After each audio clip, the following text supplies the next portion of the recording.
সম্মানিত সমবেত মুসলিমান ইকরাম, আজকের খুতবার বিষয় হলো মরণকে স্মরণ। মরণকে স্মরণ করা, মৃত্যুর কথা মনে করা। এটি রাসূল করিম সাল্লাল্লাহু আলাইহি ওয়াসাল্লাম হাদিসের মধ্যে খুব জোরালো ভাবে বলেছেন, আদেশ করেছেন। রাসূল সাল্লাল্লাহু আলাইহি ওয়াসাল্লাম বলেন, তিরমিজির হাদিস, আকসিরু যিকরা হাদিমিল লাযাত। অর্থ হলো, হে মানুষেরা, সকল স্বাদ, আনন্দ, আরাম, আয়েশকে ধ্বংসকারী যে তাকে তোমরা বেশি করে স্মরণ করো। এখানে রাসূল সাল্লাল্লাহু আলাইহি ওয়াসাল্লাম মূলত আমাদের সব সুখ শান্তি, পৃথিবীর যাবতীয় আরাম আয়েশ, প্রভাব প্রতিপত্তি সবকিছু ধ্বংস করে দেয় একটি জিনিস, তার নাম কি? মৃত্যু। আল্লাহ রাসূল সাল্লাল্লাহু আলাইহি ওয়াসাল্লাম সেটাকেই স্মরণ করার কথা বললেন, যে তোমরা বেশি বেশি করে এটিকে স্মরণ করো। এটাকে বেশি বেশি স্মরণ করলে লাভ কি? আল্লাহ রাসূল কেন এটাকে বেশি বেশি করে স্মরণ করার কথা বললেন? কারণ হলো, এটি যার মনে থাকবে, মৃত্যুর কথা যার ব্রেনে থাকবে যে আমাকে মরতে হবে যে কোনো সময়, তাহলে তো তার দ্বারা অন্যায় করা সম্ভব না। হয়তোবা আমরা জানি না যে আমি কবে মরব, কিন্তু এটা তো নিশ্চিত যে আমরা মরব। কারণ কখন মরবো এটা যেহেতু জানি না, তার মানে সম্ভাবনা আছে যে কোন সময় মৃত্যুবরণ করার। তার মানে আমাদের কোনো গ্যারান্টি নাই, বলার কোনো সুযোগ নাই যে আমি ওই সময় মরতে পারি, এটা সুযোগ নাই। আল্লাহ তাআলা যে কয়েকটা জিনিস আমাদের একেবারে ধারণার বাইরে, পূর্বাভাসের কোনো সুযোগই নাই, যেগুলো আল্লাহ তাআলা সম্পূর্ণ তার নিজের আয়ত্তে রেখেছেন, তার মধ্যে অন্যতম হলো একজন মানুষ কখন মরবে, কোথায় মরবে। এটি অন্যতম বিষয়। যদি আল্লাহ তাআলা জানিয়ে দিতেন একজন মানুষ কখন মরবে, তাহলে ওই ব্যক্তি জন্মের পর থেকে নিয়ে মৃত্যু পর্যন্ত এক মুহূর্তের জন্য হাসতে পারত না। সব সময় মন বেজার হয়ে থাকতো, সব সময় প্রেসার হাই হয়ে থাকতো, সব সময় দুশ্চিন্তার মধ্যে থাকতো, একটা সময় পাগলই হয়ে যেত, রাত্রিতে ঘুম ধরত না। যার কারণে ভবিষ্যতের জ্ঞান যে রব্বুল আলামিন রেখেছেন তার কাছে, এটা মূলত আমাদের কল্যাণের জন্য। আমরা যাতে ঠিকঠাক চলতে পারি, আমরা যাতে ভালোভাবে চলতে পারি, সেই জন্য এই বিষয়গুলো রব্বুল আলামিন জানান নাই। তারপরেও কৃত্রিম ভাবে আমরা অনেক সময় দেখা যায় যে জানানো হয় যে আপনার ফাঁসি হবে অমুক তারিখে, এটা কিন্তু আসামিকে জানিয়ে দেওয়া হয়। তারপরে তার পছন্দের খাবারের তালিকা, তার শেষ ইচ্ছা ইত্যাদি, এগুলো শোনানো, তার কাছ থেকে শোনা হয়। এখন এইটা যখন সে শুনলো যে তার মৃত্যু কবে হবে, এত তারিখে তার ফাঁসি হবে রাত 12টার সময়, তখন সে কিন্তু জেনে গেছে যে তার ওই সময় মৃত্যু হবে। এটা স্বাভাবিক মৃত্যু না, এটা মেরে ফেলা হবে তাকে, সেটা বলা হয়েছে। আল্লাহ চাইলে এখানেও বাঁচাতে পারেন স্বাভাবিকভাবে। হঠাৎ এরকম ঘটনা ঘটেও যায়, হ্যাঁ, ফাঁসি দিয়েছে, দড়ি ছিঁড়িয়েছে। আবার ওরাও নিশ্চিত না, যারা ফাঁসি দেয় ওরাও নিশ্চিত না যে মরছে কিনা। তারপরে আবার ডাক্তার থাকে, পালস চেক করে, কারণ ওরাও জানে না, ওরাও বিশ্বাস আছে যে এটাই আমাদের হাতে, মেরে ফেলার সম্পূর্ণ ক্ষমতা আমাদের হাতে নাই। আমরা যে ফাঁসি দিলাম, এরপরে তারা নিশ্চিত কোনো চেক চুক ছাড়া সোজাসুজি কবরের মধ্যে দাফন এটা করে না, তারা চেক করে আসলে মরছে কিনা। এই চেকের মধ্যেও দেখা যায় 2-1 বেঁচে গেছে। কে বাঁচাইছে ওরে? আল্লাহ। আল্লাহ চাইলে বাঁচাতে পারেন, কিন্তু ওইভাবে তো আল্লাহ বাঁচাবেন না। হ্যাঁ, যে একেবারে কোপ দিছে ঘাড়ের উপরে, আর কোপ লাগতেছে না, বাতাসের উপরে আটকে গেছে, এটা তো আল্লাহ করবেন না। আল্লাহ প্রত্যেকের উপরে একটা বিধান দিয়েছেন, তুমি কেন তাকে কোপ দিবা? কোপ তো দেওয়া যাবে না। হ্যাঁ, অন্যায় হবে তাকে কেন মারবা? এটা তো মারা যাবে না। আল্লাহ আবার বিধানও দিয়েছেন, মারতেই হবে, ওকে পাথর করে মেরে ফেলো, এটারও বিধান আল্লাহ দিয়েছেন। আল্লাহ তারা সব বিধান সিস্টেম করে দিয়েছেন, যাকে তাকে কোপ দেওয়া যাবে না। আবার যদি কেউ দিয়ে ফেলে নির্দোষ ব্যক্তি, তার কি দোষ, তার কি পুরস্কার? তার পুরস্কার, সে যদি নির্দোষ হয় সে যদি মুসলিম হয় তাহলে আল্লাহ তার পুরস্কারও দিয়েছেন, সে শহীদ হয়ে যাবে, সুবহানাল্লাহি ওয়া বিহামদিহি। আর যে মানলো যে অন্যায় ভাবে, তার পুরস্কারও আছে, সেই পুরস্কার কি জাহান্নামে যাবে। তো যাই হোক, মৃত্যুর কথা যেটি বললাম, যে মৃত্যু এটা আমরা কেউ জানি না কার কখন মৃত্যু হবে। আল্লাহ রাসূল বললেন বেশি বেশি স্মরণ করো, কারণ এটা যার মনে থাকবে সে তো অন্যায় করতে পারবে না, এটা যার মনে থাকবে সে তো নামাজ মিস করতে পারবে না, এটা যার মনে থাকবে আগামী তো রমজান মাস আসতেছে, মৃত্যুবরণ করতে পারে, এটা যার স্মরণে আছে সে তো কোনোভাবেই রমজানের রোজা মিস করবে না। এটা যার মনে থাকবে যে আমাকে যে কোনো সময় মৃত্যুবরণ করতে হবে, সে তো জন্মদিন পালন করতে পারবে না, কারণ একটা করে জন্মদিন মানে একটা করে তসবিহ দানা হায়াত থেকে পড়ে গেল। হ্যাঁ, আপনি যে জন্মদিন পালন করতেছেন খুশির বাগ ভাই, কি খুশি, সবাই জন্মদিন পালন করতেছে, এবার কেক কাটতেছে, হ্যাঁ আতশবাজি এই সেই নানান কিছু, কি খুশি, অথচ বুঝতেছে না যে ওর আসলে হায়াত একটা কমে গেল, একটা তসবিহ দানার যে হায়াত ছিল একটা পড়ে গেল। হ্যাঁ, জন্মদিন পালন করলো, কি খুশি, এদিন তো কান্না করা উচিত যে আমার জীবন থেকে একটা বছর গেছে, আমার মৃত্যুর দিকে এক পা আরো অগ্রসর হয়েছে। আমরা সব উল্টা কাজ করি, আমরা বরং আরো উল্টা খুশি হই, জাঁকজমকপূর্ণ আয়োজন করি।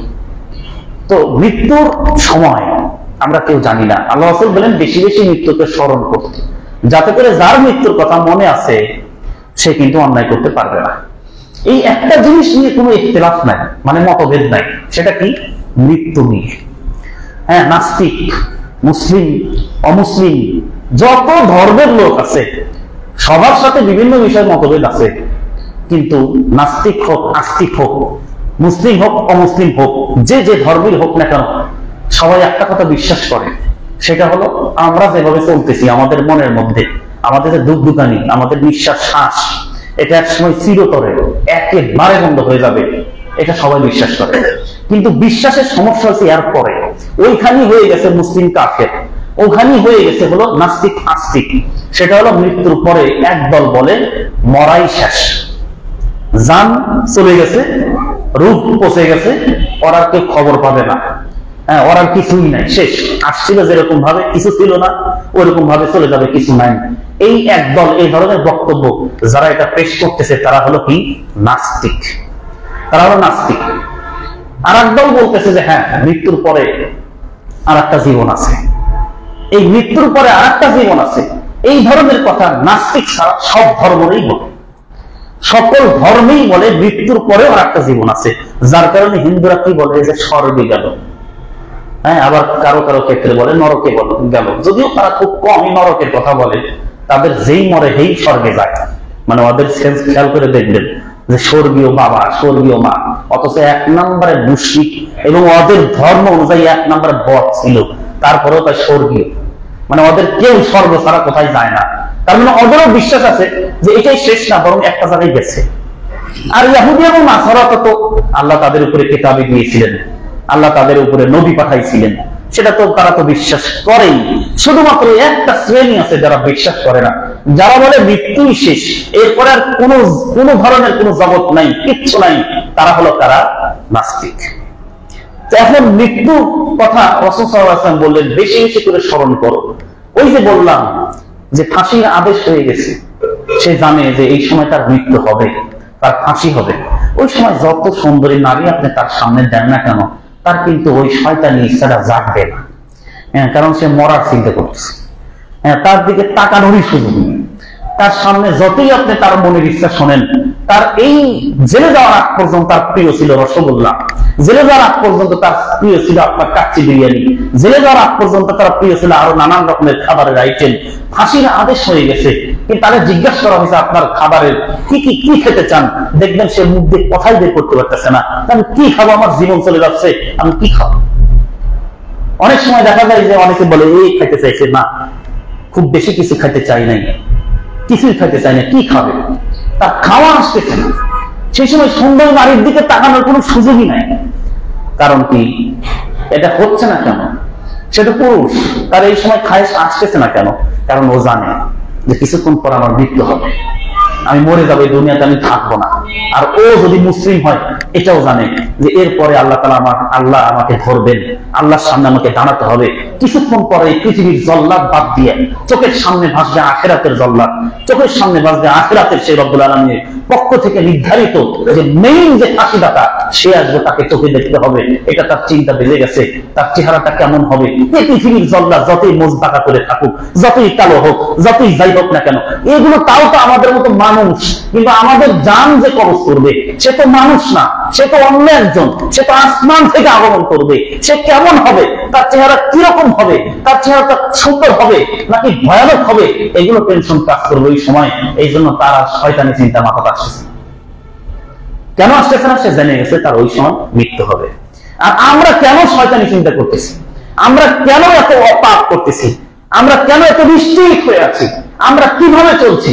আমাদের চলার গতি, আমাদের কথাবার্তা, আমাদের আচরণ, আমাদের অধ্যক্ষপূর্ণ যে অবস্থা, এগুলো দেখে মনে হয় যে সে কোনোদিনই মৃত্যুবরণ করবে না। সে কিয়ামত পর্যন্ত আল্লাহর কাছ থেকে হায়াত চেয়ে নিয়ে এসেছে, যার কারণে তার এত গরম, যার কারণে এত পাওয়ার, যার কারণে তার এত ক্ষমতা, এত দাপট যে সে বোঝাচ্ছে আমি কোনোদিন মরবো না। অথচ ওর মরার আগেই মরা হয়ে গেছে, ওর জান যাই নাই তার আগেই ওর ক্ষমতা, দাপট, পাওয়ার সবকিছু ধূলিসাৎ হয়ে গেছে, অথচ সে মরেই। পৃথিবীর মানুষের কাছে ইসলামচিত হয়ে গেছে, পৃথিবীর মানুষের কাছে ধরাশায়ী হয়ে গেছে। আখিরাতের রব্বুল আলামিনের পক্ষ থেকে সেই গ্রেফতার পরোয়ানা নিতে এখন আসেন না। তাহলে রাসূল সাল্লাল্লাহু আলাইহি ওয়াসাল্লাম বললেন তোমরা মৃত্যুকে বেশি বেশি করে স্মরণ করো। যার মরার কথা স্মরণে আছে সে তো অন্যায় করতে পারবে না। যে চিন্তা করবে বাসে ওঠার পরে যে আমি এই বাসে ওঠার পরে আমি নামতে পারবো কিনা তার কোনো গ্যারান্টি নাই, সেই ব্যক্তি বাসে ওঠার পরে, সেই যুবক বাসে ওঠার পরে, সেই মহিলা, সেই নারী বাসে ওঠার পরে সে কোনোভাবেই মোবাইলের মধ্যে অশ্লীল কিছু দেখতে পারে না, সে কোনোভাবেই মোবাইলের মধ্যে খারাপ কিছু দেখতে পারে না, সে কোনোভাবেই ওই বাসের মধ্যে, সে ওই লঞ্চের মধ্যে, সে ওই ট্রেনের মধ্যে, সে ওই বিমানের মধ্যে কোনোভাবেই আল্লাহ ছাড়া অন্য কাউকে স্মরণ করতে পারে না। কিন্তু আমরা তো উল্টা দেখি, আমরা বাসে ওঠার পরে স্লিপার কোচ আছে, আবার লঞ্চের কেবিন আছে। এই দেখা গেল এই সমস্ত জায়গাতে অনেক রকমের অন্যায় হচ্ছে, অনেকে অন্যায় করছে। চিন্তা করেন তার কত বড় সাহস। অসংখ্য যুবক যুবতী লঞ্চের কেবিন নিচ্ছে, সম্পূর্ণরূপে তারা একেবারে তাদের মধ্যে কোনো সম্পর্ক, বৈবাহিক সম্পর্ক নাই। লঞ্চের কেবিন নিয়ে তারা জেনা করতে করতে চলে যাচ্ছে, জেনা করতে করতে আসতেছে, তাদের মধ্যে বিন্দু মাত্র কোনো চিন্তা নেই। তার কি মৃত্যু কথা আছে মনের মধ্যে? যদি থাকতো তাহলে সেটা করতে পারতো না।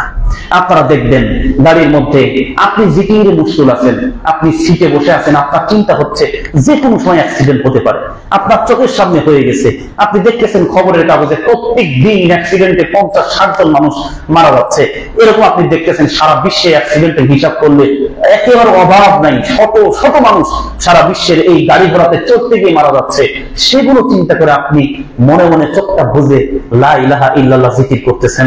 বাসে ওঠার আগে ওয়াক্ত নামাজটা পড়ে নিয়েছেন, চিন্তা করতেছেন বাস যখন মাঝখানে 10 মিনিটের বিরতি দিবে তখন আমি নামাজটা পড়ে নিব, এগুলো চিন্তা করতেছেন আর মনে মনে জিকির করতেছেন।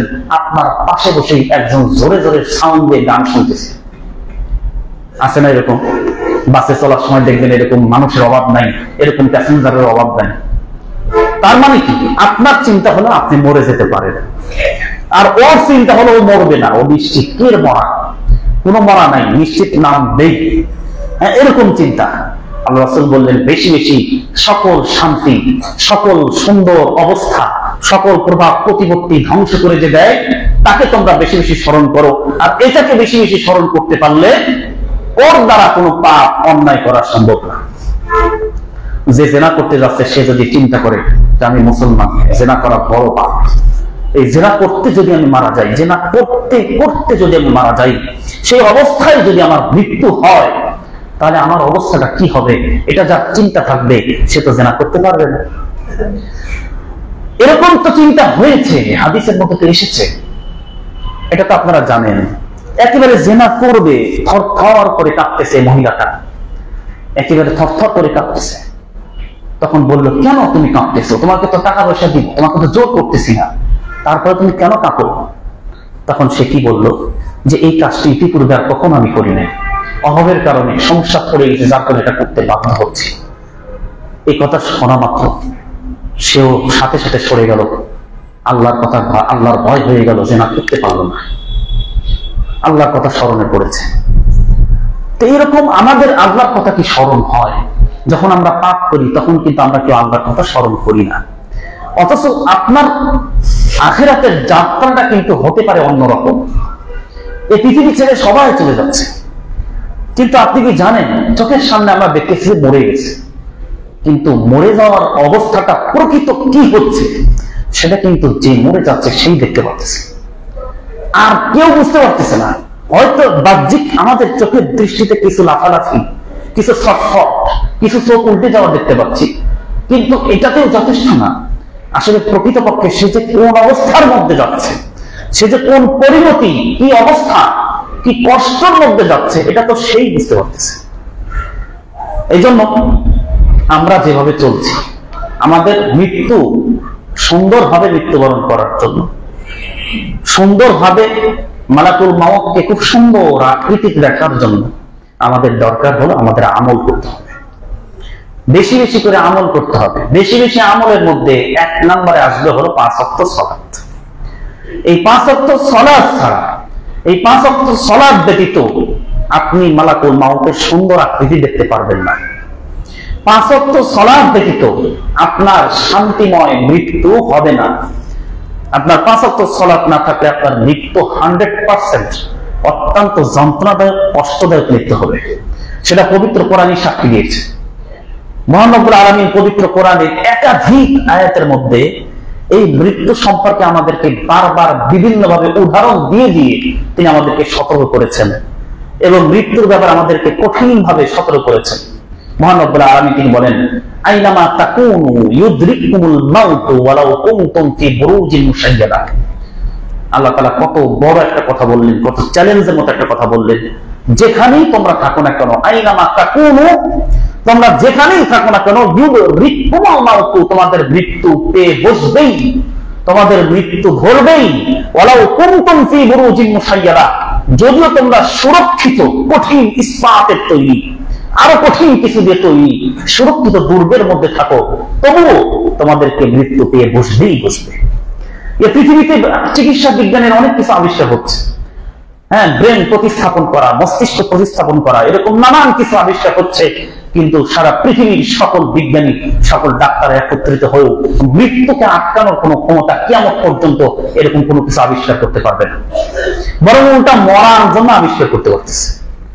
সহজে মৃত্যুবরণ করা যায় কিভাবে সেগুলো আবিষ্কার করার চেষ্টা করছে, কিন্তু মৃত্যুকে আটকানোর মতো চিন্তা, মৃত্যুকে আটকানোর মতো কোনো এরকম যন্ত্র, কোনো চিকিৎসা, কোনো ওষুধ, কোনো ভ্যাকসিন, যে ভ্যাকসিন নিলে কেউ মরবে না, এরকম কোনো ভ্যাকসিন পৃথিবীতে কিয়ামত পর্যন্ত কেউ আবিষ্কার করতে পারবে না।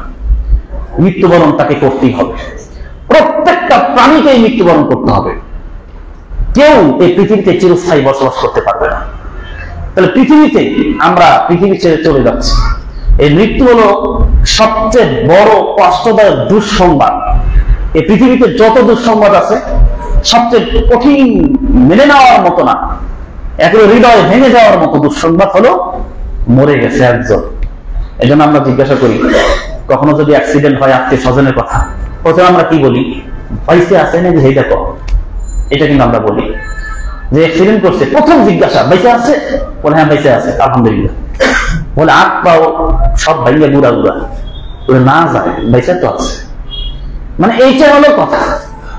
হ্যাঁ, আটকে গেছে, হাত একটা আটকে গেছে, পা একটা আটকে গেছে, জীবন আছে এখন, তার চিৎকার আমাকে বাঁচাও, সে বাঁচতে চাচ্ছে, হাত কেটে হলেও বাঁচাও। পা আটকে গেছে, যে পা কেটে হলেও বাঁচাও। তারপরেও মরতে চায় না মানুষ, কেউ মরতে চায় না, সবাই বাঁচতে চায়, কিন্তু তাকে তো মরতে হবেই। এই জীবন তো মূল জীবন না। মূল জীবন যেটা, চিরস্থায়ী জীবন যেটা, সেখানে পদার্পণ করতে হবে। সেখানে কেউ চাইতেছে যাওয়ার জন্য, আবার কেউ পলাইতেছে, সেখানে যেতে চাচ্ছে না। যে চাইতেছে সেও যাবে, যে চাইতেছে না সেও যাবে, কিন্তু যাওয়ার পরেই হবে মূল অবস্থা। যাওয়ার পরেই হবে আপনার মূল জীবনের অবস্থাটা কি, সে তখন দেখবেন। আপনার মৃত্যু হলো মানে ঘুম ভাঙলো, মৃত্যু হওয়া মাত্র আপনার ঘুমটা গেল ভেঙে, যে এটাই তো মূল জীবন। কইছিলাম এই 2 মিনিটটাই স্বপ্ন, এই 2 মিনিটের স্বপ্নে আমার জীবন শেষ করে দিলাম, এই 2 মিনিটের স্বপ্নের পিছনে পড়ে আমার মূল জীবনের ঘর বাড়ি সব তছনছ করে দিলাম, সারখার করে দিলাম মাত্র 2 মিনিটের জন্য।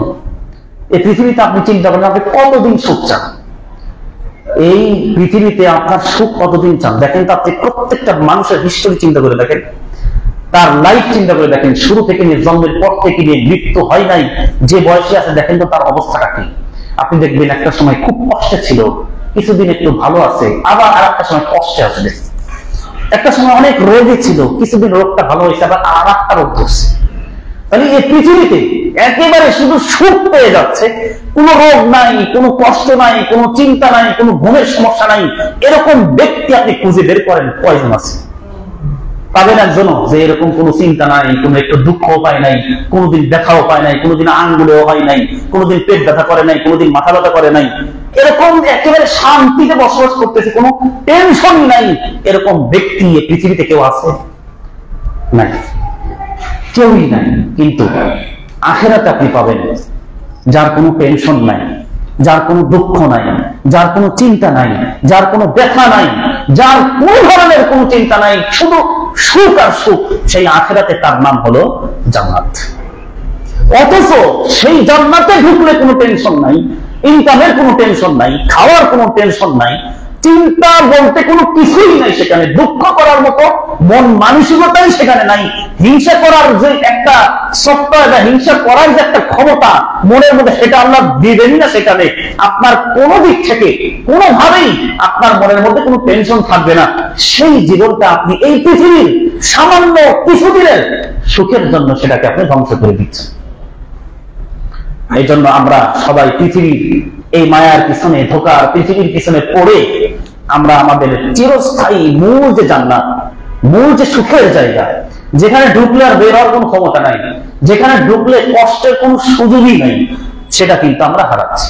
আর এই সামান্য সুখের জন্য আমরা কি করতেছি? এমন একটা জায়গায় আমাদের স্থানটা করে দিচ্ছি, এই সামান্য সুখের জন্য এমন একটা জায়গা আমাদের সিট বুকিং দিচ্ছি, যেখানে এক মুহূর্তের জন্য, এক সেকেন্ডের জন্য ভালো থাকার মানসিকভাবে, শারীরিকভাবে কোনো সুযোগ নেই।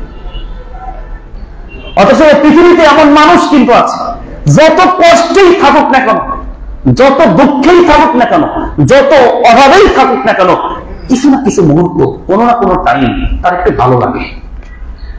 এই যে রাস্তার মধ্যে দৌড়াদৌড়ি করে ভিক্ষা করে, পা নাই, সত্যি সত্যি পা নাই, দেখে খুব কষ্ট লাগে, তারপরেও একটা সময় তার যতটুকু আরামের জায়গা সেখানে কিন্তু যে আরাম করে, তার একটা ঘর আছে, তার হয়তো বা ওয়াইফও আছে, সেখানে যায়, গেলে তাকে খাওয়ায়, হয়তো বা ফ্যানও আছে, গরম ছিল রাস্তার মধ্যে, বাসায় গিয়ে সুন্দর ফ্যানের নিচে শুয়ে পড়েছে। এই টাইমটা তো কষ্ট না, কিন্তু রাস্তার টাইমটা দেখতেছি কি কষ্ট, আমাদের তুলনায় তো সে খুবই কষ্টে আছে। কিন্তু ওই কষ্টে থাকার পরেও তো একটা জায়গায় গিয়ে কিছুটা তো শান্তি পাচ্ছে। কিন্তু আখিরাতে যদি আপনি কষ্টের মধ্যে পড়ে যান, তার তো কিছু নাই। ধরেন আসলেই গরিব, সে কোনো বাটপার না, সে সত্যিকার অর্থেই প্রতিবন্ধী, সত্যিকার অর্থেই তার জীবন চলা খুবই কষ্টের, ভিক্ষা করেই পাচ্ছে। হ্যাঁ, অনেক ভিক্ষুকের গাড়ি আছে, সেটা আলাদা কথা, ওই ভিক্ষুকেরও কাম বলতেছি না, সত্যিকার অর্থে অনেক কষ্টে আছে। তারপরেও তো একটা সময়, একটা মুহূর্ত, একটা টাইম, 2-1 ঘন্টা সে তো হয়তো বা আমাদের মতো ফ্যানের তলে থাকে, একটু শান্তি পায়, ফ্যান না থাকলে হয়তো এমনিতেই শান্তি পায়। কিন্তু আখিরাতে আপনি যে সুখের জন্য, কিছুক্ষণ সুখের জন্য যে আপনি এত কিছু করলেন, হারাম ইনকাম, নামাজ বা বাটপারি, মানুষের সাথে প্রতারণা, মানুষকে মায় হত্যা পর্যন্ত করা, মানুষের জমি দখল করা ইত্যাদি, এগুলো করে যে আপনি যে অর্থ সম্পদ উপার্জন করলেন, কিসের জন্য? সুখের জন্য। এই সুখের জন্য আপনি যে আখিরাতে একটা সিট বরাদ্দ করলেন জাহান্নাম নামক জায়গায়, ওইখানে যাওয়ার পরে একটা সেকেন্ডের জন্য আপনি মানসিক, শারীরিক কোনোভাবে আপনি কখনোই শান্তি পাবেন না। অথচ পৃথিবীতে আমি যে উদাহরণটা দিলাম ওই ভিক্ষুকের কথা, সে তো অনেক কষ্টে আছে, অনেক অনেক কষ্ট আছে পৃথিবীতে। এই কষ্টে থাকার পর তো কিছুটা শান্তি পাচ্ছে। আর যদি সে জান্নাতে যায়, তাহলে পৃথিবীতে যে কষ্টে ছিল এই কথা তার মনেই থাকবে না। এই পৃথিবীর সবচেয়ে কষ্টের মানুষ, আমি যেটা বললাম কিছুক্ষণ শান্তিও পাচ্ছে, আমি এটা বাদই দিলাম, এমন একজন মানুষের কথা আমি আপনাকে বলতেছি, ধরেন তার জন্মের পর থেকে মৃত্যু পর্যন্ত সুখ শব্দ, সুখের স্বর সে দেখে নাই, শুধু কষ্টের মধ্যেই ছিল। এমন একজন ব্যক্তিকে মহান রব্বুল আলামিন জান্নাতের মধ্যে শুধু একবার, এক মুহূর্তের জন্য ঢুকায়া বাড়ি করবেন, তারপর আল্লাহ তাকে জিজ্ঞাসা করবেন, তুমি কি পৃথিবীতে কোনোদিন কষ্টে ছিলে? ওই ব্যক্তি বলবে আল্লাহর কসম করে যে আমি পৃথিবীতে সামান্য সময়ের জন্য আমি কষ্ট তো দেখেই নাই, আমি কষ্ট বুঝি নাই। বলুন সুবহানাল্লাহ। এটা কি সত্য কথা? সে কষ্টে ছিল না? কেমন কষ্টে ছিল? পৃথিবীর সকল মানুষ, একেবারে পৃথিবীর শুরু থেকে নিয়ে কিয়ামত পর্যন্ত সব মানুষের কষ্টের বিচার বিবেচনা করে ওই ব্যক্তি হলো কষ্ট পাওয়ার দিক থেকে ফার্স্ট হয়েছে। সুখ বলতে মুহূর্তে এক সেকেন্ডের জন্য পায় নাই, ধরেন তাকে আল্লাহ তাআলা জান্নাতে দিয়েছেন, অনেকক্ষণের জন্য না, জান্নাতে দিয়ে উঠাইছেন, আর তাতেই পৃথিবীর সকল দুঃখের কথা তার মনেই নেই। তাহলে দেখেন আমরা কি করতেছি, আমরা কি এত কষ্টকে পাই? আমরা শান্তিও পাই, কষ্টও পাই, সব মিলে আমাদের জীবন। প্রত্যেকটা মানুষের সুখ দুঃখ মিলেই জীবন। একজন মানুষ সারা জীবন সুখে থাকবে, খুব কম। একজন মানুষ সারা জীবন শুধু দুঃখেই থাকবে, এটাও কম। আল্লাহ তাআলা দুই ধরনের অবস্থা দিয়ে মানুষকে সারা জীবন পার করে। কেউ আছে খুব কিছুক্ষণ সুখে থাকে, কেউ আছে প্রথম জীবনে সুখে থাকে, শেষ জীবনে দুঃখ পায়, কেউ আছে প্রথম জীবনে সুখে থাকে, দুঃখে থাকে, শেষ জীবনে আপনার সুখ পায়। আল্লাহ তাআলা সব অবস্থা দিয়ে পরীক্ষা করে। এটা হলো পরীক্ষা। ভালো থাকলে কেমন করো, আর দুঃখে থাকলে কেমন করো, আল্লাহ তাআলা এটা দেখেন একজন ব্যক্তিকে। তো মহান রব্বুল আলামিন পবিত্র কোরআনে এই মৃত্যুর কথা স্মরণ করে দিচ্ছেন। সেই মৃত্যুর কথা বলে গিয়ে সামান্য সুখের জন্য আমরা আমাদের চিরস্থায়ী সুখ যে জান্নাতের কথা সেটা আমরা ভুলে যাচ্ছি। মহান রব্বুল আলামিন পবিত্র কোরআনের মধ্যে তিনি স্পষ্ট করে ঘোষণা করে দিয়েছেন, এই পৃথিবীর, মনে করেন আমাদের যখন অনেকের গ্রেফতারি পরোয়ানা জারি হয়ে যায়, অনেকের রিমান্ড হয়, এগুলো দেখা যায় যে 2 দিনের রিমান্ড হয়েছে, কিন্তু এটা কিন্তু ভিতরে আরো রহস্য আছে। সব রিমান্ড সব ব্যক্তির ক্ষেত্রে সমান না। কিছু রিমান্ড আছে ভালো হয়েছে, কিছু রিমান্ডের মাধ্যমে এই পৃথিবীর যারা আপনার দায়িত্বে আছে, শাস্তির দায়িত্বে, এরা কিন্তু দেখা যাবে কিছু বিনিময় হলে রিমান্ডেও আপনাকে কফি খাওয়াবে।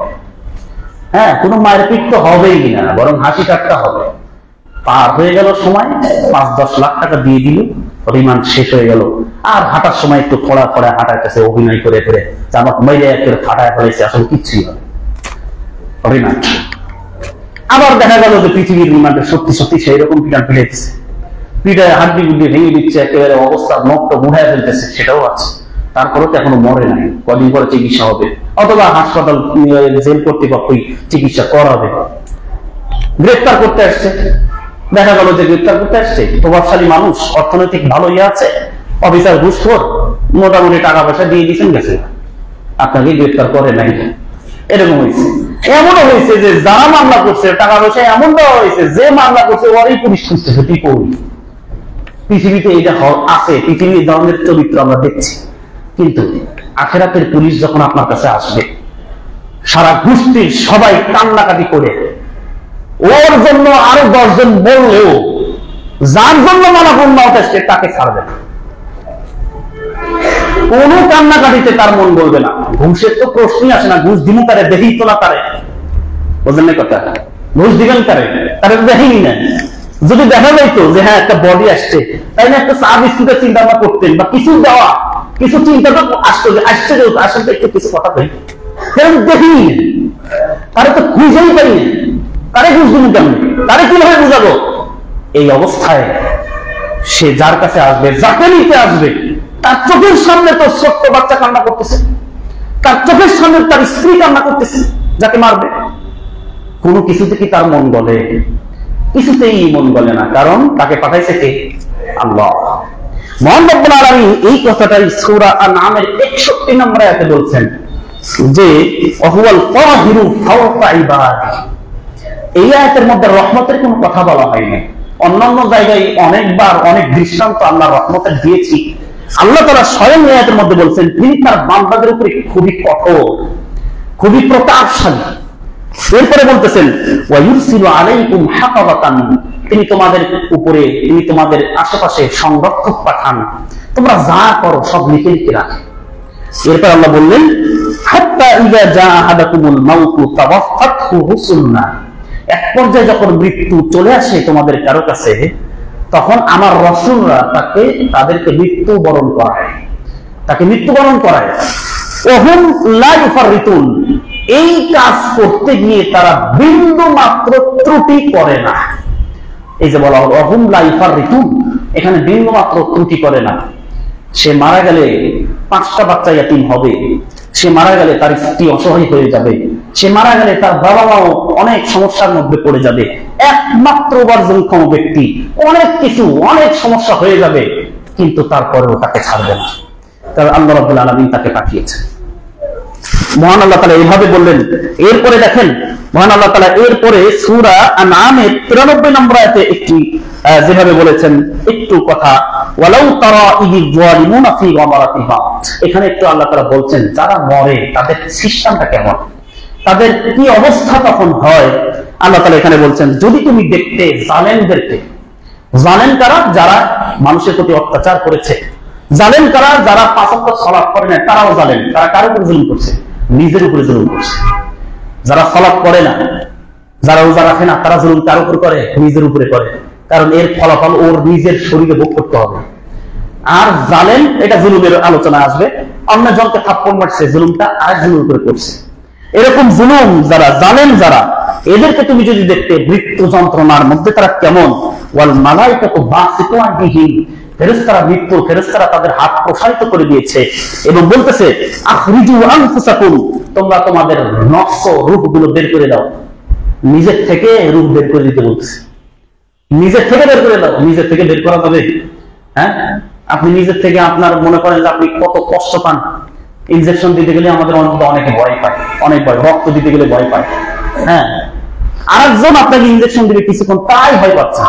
আর আপনি নিজে আপনার শরীর কাটবেন বা আপনি নিজে আপনার শরীরে ইনজেকশন দিবেন বস্তুর মধ্যে, এটা খুব সহজ না, কিন্তু অনেক কঠিন, অনেক কঠিন। নিজের এখন এখানে ফেরেশতারা বলতেছে তোমার রূহ তুমি বাইর করে দাও, অথচ রূহ কিন্তু পলাইতেছে। রূহ শরীরের রগে রগে একেবারে কোনায় কোনায় প্রত্যেকটা কর্নারে রূহ পলানোর চেষ্টা করছে, বাইর করবে না, নিজে তো বের করবেই না, বরং পলাচ্ছে, বের যাতে না করতে পারে সেই চিন্তা। এরপরে যখন বের করবে না, তখন ফেরেশতা তো আর বসে থাকবে না, তখন ফেরেশতা টেনে হিঁচড়ে সেই রূহটাকে বের করবে। কেমন যন্ত্রণা, কেমন হবে? যেমন ভাবে একটি জ্যান্ত ছাগলকে যদি তাজা থাকা জীবন থাকা অবস্থায় যদি তার চামড়াটা যদি টেনে ছিঁড়ে ফেলা হয়, তার যেমন যন্ত্রণা হবে, ঠিক একটু উদাহরণ দেওয়া হলো, তার চেয়ে আরো 1000 গুণে বেশি যন্ত্রণা হবে যারা খারাপ মৃত্যুবরণ করবে, যারা খারাপ মানুষ যারা মৃত্যুবরণ করবে, যারা বদ আমল করে যারা মৃত্যুবরণ করবে, তাদের কষ্ট হবে। আল্লাহ তাআলা এখানে এইভাবেই উপমা দিলেন যে তুজজাউনা আযাবাল হুন, বলবে ফেরেশতারা তখন যে তোমরা আজকে যন্ত্রণাদায়ক লাঞ্ছিত হওয়ার মতো শাস্তি তোমরা আজকে আস্বাদন করো, বিমা কুনতুম তাকুলুনা আলাল্লাহি গায়রাল হক, কারণ তোমরা সারা জীবন আল্লাহর নামে অন্যায় কথা বলেছে, আল্লাহর নামে আল্লাহর কথা তোমরা শুনোনি, আল্লাহর কথা বললে তোমরা সেরকম ভাবে অহংকার করে চলেছো। এরপর কুনতুম আন আয়াতি তাস্তাকবিরুন, তোমরা আল্লাহর নিদর্শনগুলি থেকে নিজেরা তোমরা অহংকার করে চলতে। এভাবে রব্বুল আলামিন কত সুন্দর করে এখানে স্পষ্ট উপমা দিলেন। এরপরে দেখেন আরেকটা আয়াতে সূরা আনফালের 50 নম্বর আয়াতে আল্লাহ তাআলা স্পষ্ট করে বললেন যে এখানে ফেরেশতারা কি ধরনের চরিত্র দেখায়, ফেরেশতারা কি করে। এখানে বলা হয়েছে ওয়ালাউ তারা ইয়াতাওয়াফাল্লাযিনা কাফারু, তুমি যদি দেখতে কাফেরদের মৃত্যুর অবস্থা, যখন তারা মৃত্যুবরণ করে, আল মালাইকাতু ইয়াযরিবুনা বুজুহাহুম ওয়া আদবারাহুম, ফেরেশতারা তাদের চেহারাতে মারে, ফেরেশতারা তাদের চেহারাতে মারে। আমরা ফেরেশতাদেরকেও দেখি না, তাদের মায়েরও আমরা দেখি না, কিন্তু ফেরেশতা যেমন আসে তারা মায়েরও দেয়, তারা তাদের চেহারায় মারে। ওয়া আদবারহুম, এবং তাদের পিছে মারে। ওয়াযুকু আযাবাল হারিক, এবং বলতে থাকে হে বদ আমল, হে বদ ব্যক্তি, হে খারাপ ব্যক্তি, হে খারাপ আত্মা, তুমি এই জাহান্নামের শাস্তি এখন থেকেই তোমরা পাওয়া শুরু করো, এখন থেকে তোমরা জাহান্নামের শাস্তি গ্রহণ করা শুরু করো। কত বড় কথা! কোরআন যদি আপনি বিশ্বাস করেন, তাহলে আপনাকে এই আয়াত বিশ্বাস করতে হবে। আপনি যদি সালাত না পড়েন, আপনি যদি এভাবে নিয়মিতভাবে অন্যায় করতে থাকেন, তাহলে দেখা যাবে যে মহান রব্বুল আলামিন আপনাকে এই ধরনের কঠিন অবস্থার মধ্যে ফেলিয়ে দিবেন। দেখেন সূরা কিয়ামত 26 নম্বর আয়াতে আল্লাহ তাআলা বলেছেন কাল্লা ইযা বালাগাতিত তারাকি ওয়া কিলা মান রাক, ভালো করে শুনে রাখো, সাবধান, যখন রূহ একেবারে গলা পর্যন্ত পৌঁছে যাবে, বলা হবে কে তাকে রক্ষা করবে, কে রক্ষা করবে? আমরা কিন্তু চেষ্টা করি দ্রুত ঢাকায় নিয়ে যাই, নিয়ে আসি, আশপাশের যে হাসপাতাল সেগুলো ফেল মারে, কয় ঢাকায় নিয়ে যান, ঢাকায় নিয়ে আসি, চেষ্টা করি যে একটু বাঁচানো যায় কিনা। সর্বশেষ কিন্তু কি হয়, বাঁচানো যায় না। বলা হচ্ছে যে কে রক্ষা করবে, যাকে নিয়ে আমরা টানা হেঁচড়া করতেছি ও কিন্তু বুঝে গেছে যে ওর সময় হয়ে গেছে, ওর আর সময় নাই, সে তার শেষ সময় চলে এসেছে। এরপর বলা হলো একেবারে কোনো দিকে যাওয়ার দরকার নাই, কোনো মিথ্যা মৃত্যুর ঘটনা কাহিনী ইত্যাদি শোনার কোনো দরকার নাই। পবিত্র কোরআন যথেষ্ট, মৃত্যুর যন্ত্রণা কতটা ভয়ানক পবিত্র কোরআনের কোনোভাবেই যথেষ্ট হয়ে যাবে। এতটুকুর জন্য যথেষ্ট আপনার মিথ্যা কাহিনী, কে কিভাবে মরছে, কোন নবী কিভাবে মরছে, মালাকুল মাউত কেমন দেখা যায়, নানান রকমের আজগুবি মিথ্যা বানোয়ার কাহিনী আমাদের বক্তারা আমাদের শোনায় থাকে, ওগুলোর কোনো দরকার নাই। কোরআন দেখেন, কোরআন স্পষ্টভাবে আল্লাহ তাকে বলছে যে তোমার মৃত্যু কিভাবে হতে পারে, সাবধান থাকো। পায়ের গোছার সাথে গোছা মিলে যাবে, ওইরকম ভাবে আমরা অনেকেই দেখা ছটফট করতে থাকে, পা এরকম ভাবে আশ্রা পাশা করতে থাকে মৃত্যু যন্ত্রণার কারণে। সেটা আল্লাহ তাআলা বলছেন ইলা রাব্বিকা ইয়াউমা ইযিল মাসাক, সেদিন তোমার প্রভুর দিকে তোমাকে প্রত্যাবর্তন করতে হবে। এরপরে যে কথাটা বলা হয়েছে ফালা সাদ্দাকা ওয়ালা সাল্লা ওয়ালাকিন কাযযাবা ওয়া তাওয়াল্লা, এই যে অবস্থাটা হলো, কেন হলো দেখেন কি বলছে, সে সত্য বলে নাই, ওয়ালা সাল্লা, সে নামাজ পড়ে নাই। এই যে আমি বললাম যে মৃত্যু যে যারা নামাজ পড়ে না, যারা 5 ওয়াক্ত সালাত করতেছে না, মিস করতেছে, তাদের মৃত্যু হবে যন্ত্রণাদায়ক মৃত্যু। সেই প্রমাণ দলিল এই আয়াতটা। কারণ আল্লাহ বলছেন এই যে কঠিন ভয়ানক অবস্থা, এই যে আল্লাহ তাআলা বললেন এখানে কেন হলো তার একটা কারণ এখানে বললেন, ফালা সাদ্দাকা ওয়ালা সাল্লা, সত্য বলে নাই, নামাজ পড়ে নাই, ওয়ালাকিন কাযযাবা ওয়া তাওয়াল্লা, বরং শুধু মিথ্যা কথা বলেছে আর সত্য থেকে মুখ ঘুরিয়ে দিয়েছে। এখন আপনারা সিদ্ধান্ত নেন, আমরা কতজন নামাজ পড়তেছি, 5 ওয়াক্ত সালাত কতজন পড়তেছি? আমাদের বেশিরভাগই 5 ওয়াক্ত সালাত করি না ভাই, বেশিরভাগই 5 ওয়াক্ত সালাত করি না। অথচ আপনার কষ্ট আপনি সহ্য করতে পারেন না, চিল্লান, আপনার কষ্ট আপনার বউ সহ্য করতে পারে না, সেও কষ্ট পায়, কিন্তু কষ্ট তো হবেই। 5 ওয়াক্ত সালাত করেন ভাই, 5 ওয়াক্ত সালাত আপনি ধরেন, ইনশাআল্লাহ আপনার মৃত্যুর এই যে বর্ণনা এখানে দেওয়া হলো, এখানে তো আপনার সাথে মিলবে না। তখন আপনি যদি 5 ওয়াক্ত সালাত করেন, সত্য কথা বলেন, তাইলে তো এই আয়াতে যে বললো যে ওরা তো নামাজ পড়ে নাই, ওরা তো সত্য বলে নাই, ওরা তো মিথ্যা বলছে, তাই তো আর এই শাস্তি। তাহলে আপনি যদি 5 ওয়াক্ত সালাত করেন, তার আপনাকে এই শাস্তি হবে? হবে না তো। এই জন্য 5 ওয়াক্ত সালাত ধরেন। মৃত্যুর কথা মনে পড়ে যখন অসুস্থ হন, তখনই মৃত্যুর কথা মনে পড়ে। আল্লাহ তাআলা আমাদেরকে 5 ওয়াক্ত সালাত পড়ার তৌফিক দান করুন। সাল্লাল্লাহু আমিন।